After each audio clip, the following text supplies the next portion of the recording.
Hey, what's up, guys? This is KT Outdoors here, and today what I wanted to do was I wanted to take you through just a real quick video on how we have our chicken set up, put together, what I like about it, what I've learned over the years from the many incarnations of how I have done it, and what I think has been really beneficial for this incarnation. Yeah, so that's coming up next.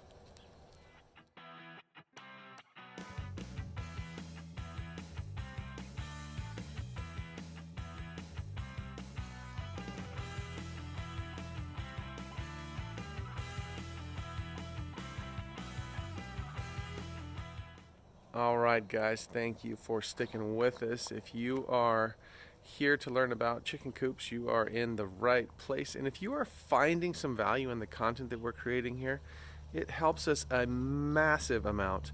If you put a thumbs up down there in the description thing, well, not the description.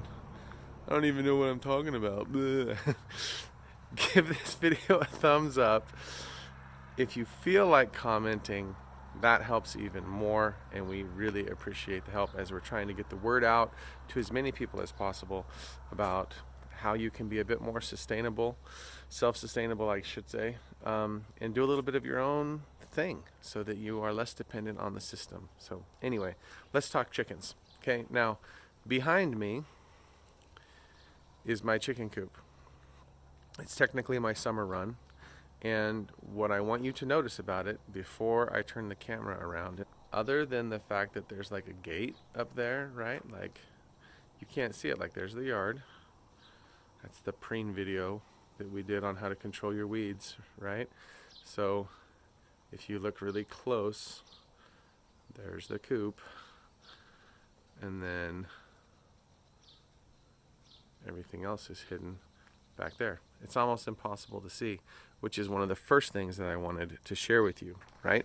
Is that you don't have to make it be this like visually obtrusive, horrible piece of, the visuality of your yard. Like, we're trying to keep things looking as nice as possible. That's really important to my wife and to me as well. But you can do it if you're careful.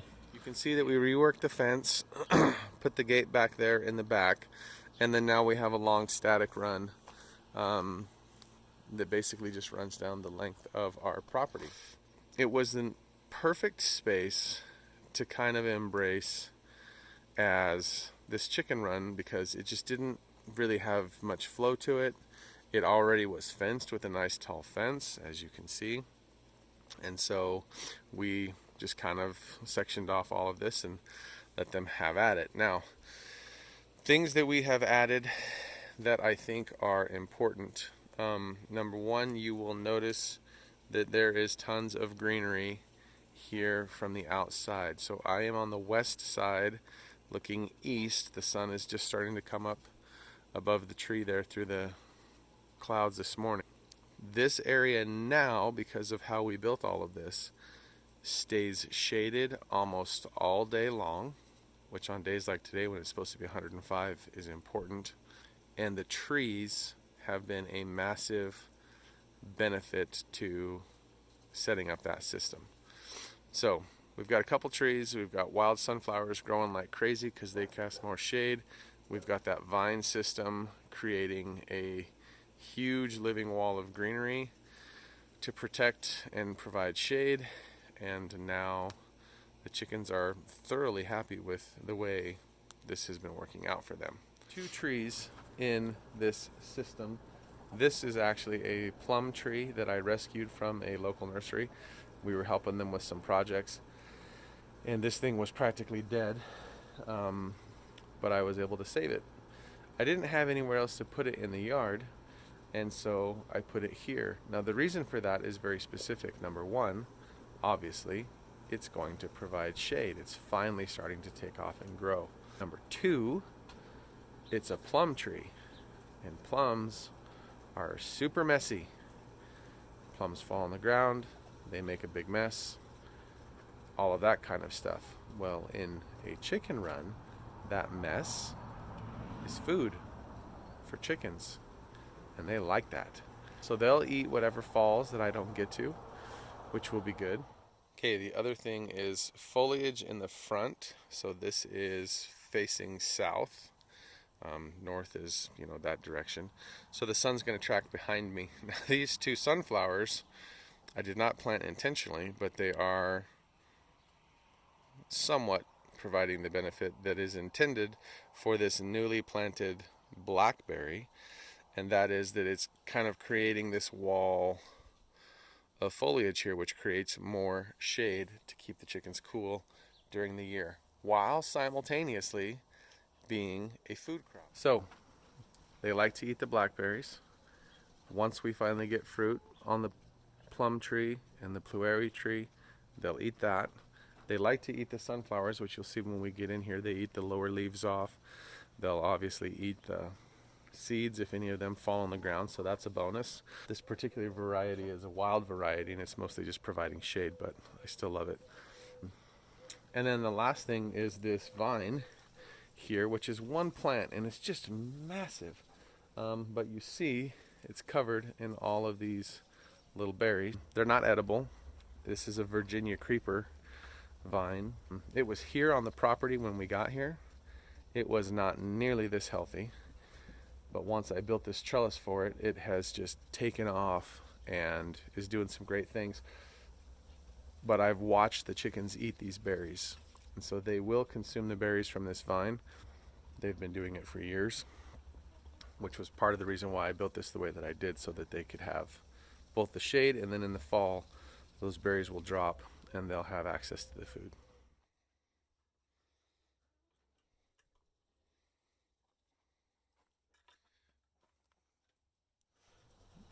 Okay, so I'm in the coop now and I'm squatted down here so that we can try to get a sense of what's going on there. We got a cat walking around on the shade cloth. We got chickens coming to see what we're doing. It's a little bit nuts. Okay, so you can see let me come up here. So you can see the angle on the trellis system here. It's hard to get good angles in here, I'm sorry. It's just the same fencing that is around the run on an angle from the top of the fence up to this high post up here. And that created a 45-ish degree angle that this Virginia creeper vine has just grown up. So this creates a ton of shade. The trellis system also has the shade cloth attached to it, which was one of our initial attempts to provide shade, and it ended up just being something we could keep. It wasn't hurting anything. I take it down every fall so that it doesn't get ravaged by the weather, but it's a nice little system. Water, you can see over there. Two things there. Number one, it's elevated, which keeps it cleaner for a little bit longer. Number two, it's shaded, so we don't get all sorts of algae growth and stuff. So that water is not there by accident. It's very specific to have that there. Rabbits in with the chickens because I think it's a phenomenal partnership. Whatever the rabbits don't eat or falls through their pen, they can even reach up and grab it. You see right there. As I feed the rabbits, I'm simultaneously feeding the chickens, which is nice. And then you can see behind me that where the plueria tree is, there's a cage all the way around it. I'm going to turn the camera around and we'll show you that a little bit more closely. Okay, so cage around the tree there. Now, what I want you to notice as we look at these guys in here just chilling in their little forest, for the most part, not entirely, but for the most part, the foliage that has survived, the sunflowers that have survived, like they're over there eating them right now. The foliage that has survived because it got its start in there. When we move the chickens in here in the spring, this place will be full of weeds, and I mean full. But they can't get at this stuff in here. So as plants and things start to sprout in there, they're allowed to get a little bit of a start before the chickens can destroy them when they're tiny. And then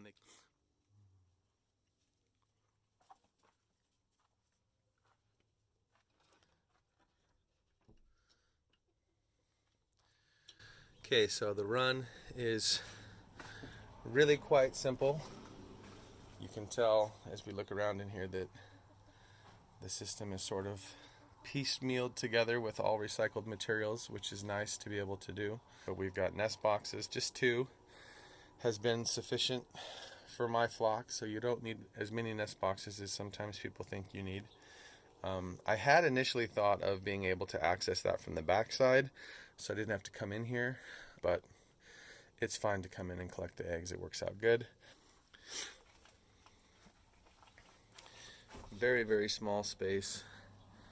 We've got the roost over there that most of them use, and then of course the hanging chicken feeder is all that they need. Now, this system was built on the back of the fence. So all that I did to create this front wall was put some scrap sheet metal on the back of the existing fence to kind of protect it a little bit more and make it harder for raccoons or things like that to get in here. But this run, since it's their summer run, is intentionally very, very open and airy and allowed to kind of flow so that it doesn't overheat in here in the heat of the summertime. All right, so there you go. That's our simple chicken setup. If you learned anything from this video, comment down below what was an epiphany maybe for you, or something that you found that you might be able to replicate in your system. I think chickens are phenomenal, personally. They are one of the first homesteading animals that I got when I came out. I think they're phenomenal animals for not only the eggs, obviously as a food source. Dang cats are jumping all over everything. The eggs not only as a food source, but for me, one of the biggest things that I've learned over the years is you must build soil. Everything that we do here, every animal that we bring onto the property, most of the resources we attempt to acquire are all geared toward building better soil. And so that's what these chickens do. We feed them weeds, we feed them grass, we give them all sorts of table scraps and watermelon rinds. We do deep bedding in the coop area, their roosting area is all deep bedded, open floored, no cement or anything, so that we can scoop all that stuff up and compost it as we transition between the 2 houses we have. And that system works super well for us. We've been able to build some pretty great garden soil over the years using it. So anyway, get chickens. It's not hard. You can do it. You won't be sorry. And hey, it'll be fun, because life's better when it's lived outdoors. Thanks for watching. We'll catch you in the next one.